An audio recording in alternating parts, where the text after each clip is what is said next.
श्रद्धा निष्ठा वाले जब साधक एकत्रित होते हैं तो उनमें विवाद संभव ही होता है। सज्जनों, यूं तो सब आप धर्मात्मा हो, सभी सत्संगियों, आप सभी जिज्ञासु हो, आप सब ईश्वरवादी हो, आस्तिक हो, सब ईश्वर से भय मानकर आप सावधान होकर कर्म करते ही हैं। मैं ऐसा ही मानता हूं, इसलिए आप आस्तिक हैं, साधु हैं। लेकिन फिर भी मैं एक बात कहना चाहता हूं। देखो, उड़िया बाबा जब पुराणवादियों को पढ़ाते थे तो उन्हें अलग कर देते थे, उनसे कहते थे तुम अब जाओ, मैं अब उपनिषद वालों को पढ़ाऊंगा। इसी प्रकार से मेरे गुरुजी कहा करते हैं कि देखो, तुम एक इस्लाम अनुयायी से सत्संग करोगे, उससे कहोगे कि सर्वत्र एक ब्रह्म है, वो वह कभी स्वीकार नहीं कर सकता। जितने भी हमारे पाकिस्तान में, अफगानिस्तान में जितने भी कौन बोलते हैं वो इस्लाम और हिंदू दोनों मतों को जो मानते हैं, सूफी, सब सूफी इस्लामवादियों ने मार दिया सब सूफियों को। वो सब में खुदा की बात करते थे, वो कहते थे सबकी खुदी जो है वो खुदा से है, वह सर्वत्र है, सर्वव्यापक है, सबका आपा है। जो जो यहां पर उपनिषदवादी हैं वह सब इस बात को स्वीकार करेंगे। तो वो कहते थे आप कभी भी, अभी हमारे जो भाई है, मेरे ही भाई है, मेरे चाचा ताऊ पिता समान है, यहाँ बैठे, उनसे कहा जाए आप कश्मीर में या इस्लाम, ज्यादा इस्लाम संख्या है, वहां पर तुम अपने वेद का प्रवचन करो, मैं गीता का प्रवचन करूं, मैं उनकी दृष्टि में काफिर हूं, है ना? और वो हमारी बात बिल्कुल स्वीकार नहीं करेंगे, ठीक है ना?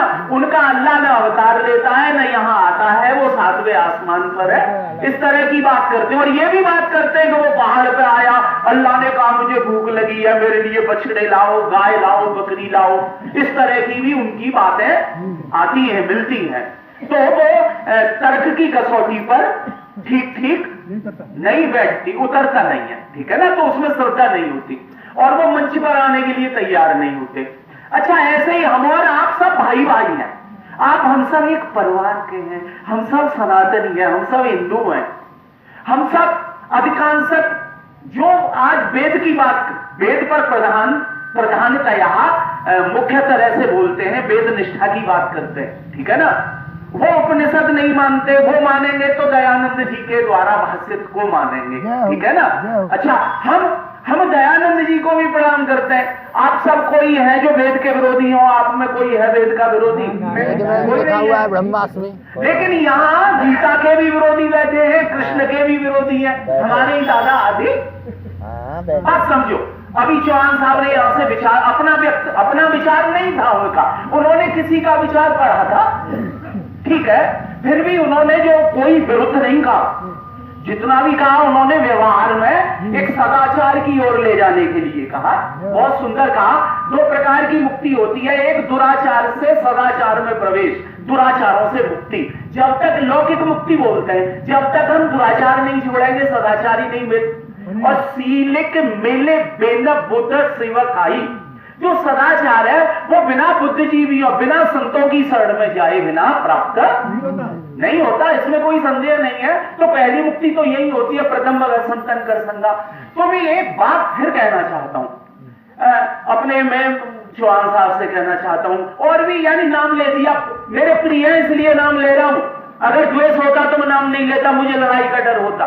मैं मास्टर साहब का, इन दोनों का नाम नहीं लूंगा, क्योंकि पता नहीं वो मुझे शत्रु मानते हैं, तो इनका नाम नहीं लूंगा, ठीक है ना? मैं आपसे कहना चाहता हूं, आप यदि बादू वेद निष्ठ है, आप ईमानदारी से आप वेद निष्ठ है, तो तुम्हें पुराणवादियों के बीच में नहीं आना चाहिए। मेरी समझ में तुम्हें वेद निष्ठों के बीच में सत्संग करना चाहिए और अपनी साधना की वृद्धि करनी चाहिए। तुम जब जब इनके बीच में आओगे, या तो तुम्हें कलेश होगा, कलेश लेके जाओगे, या फिर तुम कलेश लेके जाओगे। अच्छा, मैं जैसे गीता पाठी हूँ, कृष्ण निष्ठ हूँ, मैं, मेरे आराध्य कृष्ण है, तो मुझे चाहिए कि मैं कृष्ण विरोधियों से रिश्ता बना लूं, बेशक मित्रता कर लूं, लेकिन इस विषय में चर्चा नहीं हुई, नहीं तो मेरी श्रद्धा की हत्या। 25-30 साल से मेरी श्रद्धा जैसे तैसे जन्मों के बाद बहुनाम जन्मनामन्ते ज्ञानवान प्रपद्यते। भगवान कृष्ण कहते हैं गीता में, बहुत जन्मों के अंत में तत्व ज्ञान को प्राप्त हुआ पुरुष सर्वत्र वासुदेव है, ऐसा जान पाता है, और तुम उस निष्ठा को तोड़ने आ जाते हो। अरे तुम्हें हमें में प्रचार करने को मिलता है? अरे तुम क्या हम पर क्या 376 लगी है? क्या हम शराब पीते देखा है तुमने हमें? और रही बात आरोपों की, तो तुम्हारे गांव में तुम्हारे बहुत सारे विरोधी हैं, जो सत्य के विरोधी हैं वो तुम्हारे विरोधी हैं। मेरी दृष्टि में तुम साधु हो, लेकिन जो सत्संग में नहीं आते उसके लिए तुम असाधु हो, उनके लिए पड़ोस में गांव के लिए असाधु हो तुम। तो मैं ये बात कहना चाहता हूं, या तो अपनी वह मिली जुली बातें किया करो यहां से, जो किसी की श्रद्धा को चोट न पहुंचे। अन्यथा मैं तो ऐसी मंचों पर बोलना नहीं चाहता हूं जहां मुझे लगे कि कोई मेरा यहां पर विरोधी है। अभी अभी आपने, मैं गीता को बोलूं, उपनिषद से बोलूं, आपने मेरी सारी मेहनत में त्रयगुड़िया विषया वेदा निस्त्रय गुड़ियो भवार्जन निर्द्वंदो नित्य सत्वस्थो निर्योग क्षेमात्मवान। हे अर्जुन, यह संपूर्ण वेद, यह जो संपूर्ण वेद है, यह भौतिक सामग्री का प्रतिपादन करता है। ये वेद इसके पत्ते हैं, और भोग विषय भोग रूपी कोपले हैं इस वृक्ष की। ये संसार पीपल का वृक्ष है, वासना रूपी इसकी जड़ें हैं जो चारों ओर फैली हुई है, और वेद इसके पत्ते हैं, और वेद पुष्पित वाणी है जो स्वर्ग की प्राप्ति के मात्र हेतु है। जिनका वेदों के द्वारा चित्त हर लिया गया है, वह मेरे धाम को प्राप्त। बात समझे, हमने ये पढ़ लिया कभी?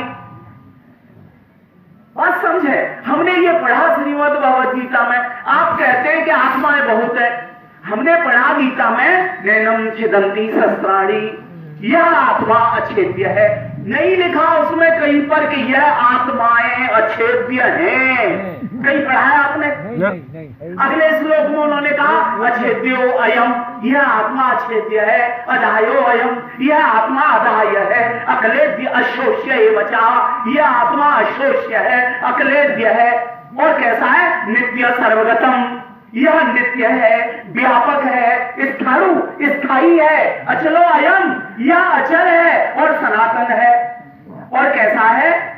अव्यक्तो अयम, यह अव्यक्त है। अचिंत्यो अयम, यह अचिंत्य है। जिस तक मन नहीं जाता, ये नाहुर मनोमतम, जिस तक मन नहीं जाता, यन मनसान मनते, जो मन का भी साक्षी है। तवेदम विद ब्रह्मस्वम, अरे तुम उसको ब्रह्म जानो, उसको परमात्मा जानो। किसको? जिस तक मन नहीं पहुंचता न विधि यदि तम उपासते, लेकिन लोग जिसकी उपासना करता है वह ब्रह्म प्रतिबोध बोधतम। कैसे है वो? एक दुआ बोला जाता है, साक्षी ब्रह्म स्वरूप एक नई भेद को गंध, राग द्वेष मत के तरमता में मानत अंध। और साक्षी कृष्ण स्वरूप एक, साक्षी कृष्ण स्वरूप एक, कैसे है वो?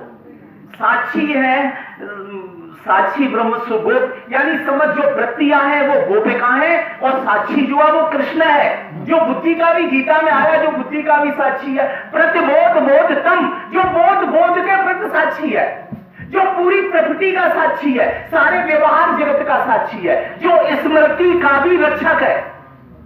संपूर्ण व्यवहार अंतःकरण के द्वारा भाषित होता है, लेकिन वो अंतःकरण का भी साक्षी है। अब उसको देखो, बहुत सुंदर दरोगा जी ने बहुत सुंदर बात कही थी, वो बहा दी गई, उस पर चर्चा ही नहीं हुई। इष्ट अनिष्ट मिश्रम त्रिविध कर्मणम फलम, आपके द्वारा जो भी इष्ट अनिष्ट और मिश्रित कर्म होगा उसका फल कहां जाएगा? जब तक आपके साथ हुआ फल है तब तक मोक्ष नहीं हो सकता।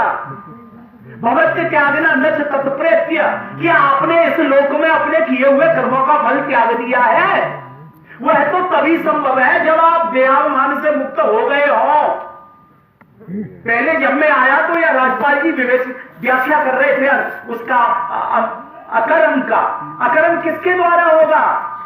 जो संपूर्ण जगत को स्वप्न के सदृश मरुभूमि की न्यायी माया मात्र समझकर गुण गुणों में बरत रहे हैं, ऐसे जानकर, ठीक से समझकर, देह से होने वाली संपूर्ण क्रियाओं में कर्तव्य अभिमान से रहित होकर, क्रिया से तात्पर्य बाह्य नहीं है, अंतर भी है, राग दोष भी है इसमें, बात समझना आप। इच्छा, द्वेष, सुख दुख, संगात, ये सब विकार है प्रकृति के। बोले तुम ब्रह्म जब जाने जब इच्छानुदिति हो, अरे इच्छा देखे आप, प्रकृति का विकार है इच्छा, कल्पित है ये।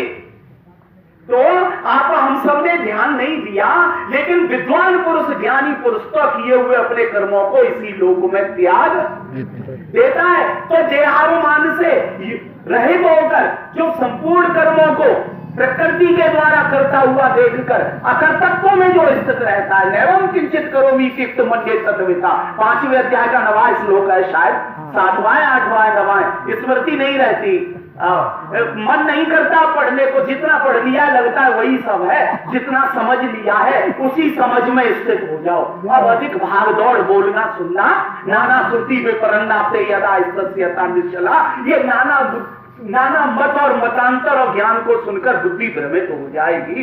इसलिए मुझे लगता है कि जितना समझा है उसी में स्थित हुआ जाए, और स्थिति हुई भी है, और सत्य को जान कैसे अब आगे नहीं कहा जा सकता, बहुत गड़बड़। तो सज्जनों बात समझे आप, तो ये बात समझे हम जब पश्चेतान महाभावो कारणामी निबोध में सांख्य शास्त्रे कृतांते प्रोक्तामी सिद्धये सर्वकर्मणाम। अगला श्लोक कहता है कि हे अर्जुन, तू उन 5 हेतुओं के जान, उन 5 हेतुओं को जान जिससे कर्म की सिद्धि होती है। अरे किए जाने वाले कर्म का अंत किससे होगा?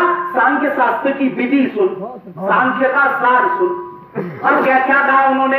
अधिष्ठानम च कर्ता तथा करण पृथक विदा नाना पृथक चेष्टा देव जैवांत्र पंचमम। हे अर्जुन, अधिष्ठान, कर्ता, इंद्रिया, अंतकरण की पृथक पृथक चेष्टा और देव संस्कार पूर्व जन्म का, ये 5 हेतु हैं।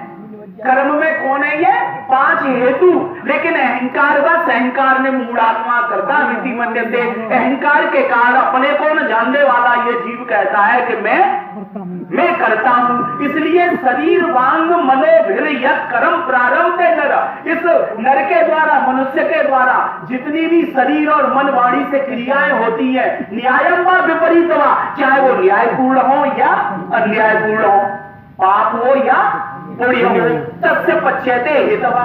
उनमें 5 ही हेतु हैं, ऐसे इनका बाध करो, ऐसे कर्तव्य अभिमान से इसी युक्ति के द्वारा मुक्त हो। अब आगे क्या कहते? तत्रैव सती कर्तारम तथा आत्मानम, तत्रैव सती कर्तारम केवलम तू यह पश्चात पश्यते नात्मना। ऐसे ही है, कुछ पूरा स्मरण नहीं हो रहा, गलती हो गई है कहीं बोलने में। ठीक है। उनकी बड़ी ही अल्प बुद्धि है, उनकी छोटी बुद्धि है, कुत्सित विचार है जो अपने को कर्ता मानते हैं, क्योंकि आत्मा किसी काल में करता नहीं है। यस्य नाहंकृतो भावो बुद्धिरेस्य न लिप्यते। अरे जिसकी बुद्धि कर्मों में लिपायमान नहीं है, जिसे देह का अभिमान नहीं है, जो अपने को अकर्ता, अभोक्ता, ज्ञान स्वरूप, सर्वव्यापक, अविनाशी, अचिंत्य, निर्विकार जिसने अपने को जान लिया है, वह इन तीनों लोकों को मार कर भी पाप से नहीं बनता। ऐसे जिसने जान लिया है वह तो सदैव के लिए फिर मुक्त ही हो जाता है। इसलिए ये सज्जनों हम क्या करें, हमें तो ऐसे ज्ञान के संस्कार पड़ गए। अब तो भाई चौहान चाचा, पिता मेरे, अब तुम लाख कोशिश करोगे तब भी हमारे अंतःकरण में यह ज्ञान, यह अनुभव, श्रद्धा नहीं जाएगा। इसलिए हाथ जोड़ के प्रार्थना करते हैं, आप हमारी श्रद्धा से ना खेलें, हमारे भक्तों से ना खेलें।